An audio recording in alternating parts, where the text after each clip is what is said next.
عیدین کا وقت کب شروع ہوتا ہے؟ چنانچہ عیدین کی نماز کا وقت طلوع آفتاب کے تقریباً 15 منٹ کے بعد شروع ہو جاتا ہے، لیکن نماز کا ایسا وقت مقرر کرنا چاہیے عام طور پر کہ لوگ تمام تیاریاں کر کے بسہولت عیدگاہ میں حاضر ہو سکے۔ اس طریقے سے ایک دم جلد بازی کر دینا یہ ذرا مناسب نہیں ہے، تاکہ جو ہے ایسا وقت مقرر کیا جائے جو اہل محلہ کے لیے بسہولت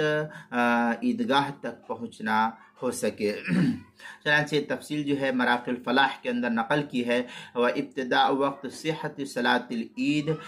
من ارتفاع الشمس قدر رمح ای هو 12 شبرا او رمحین حتى تبیض لأنه كان يصلي العید حين ترفع الشمس قدر رمح او رمحین۔ اس طریقے کی عبارت جو ہے مراقی الفلاح کے مراقی الفلاح تحتاوی اس کے صفحہ 280 اور حاشیۃ التحتاوی علی مراقی الفلاح جو اس کے اشرفی بگڑی پور دیوبند کا ہندی نسخہ ہے اس کے صفحہ 532، فتاوی شامی جو زکریا بگڑی پور دیوبند کا ہندی نسخہ ہے اس کی تیسری جلد صفحہ 52، فتاوی رحیمیہ اس کی 5ویں جلد صفحہ 55، کتاب المسائل اس کی پہلی جلد صفحہ 470 پر اس کو نقل کیا گیا ہے۔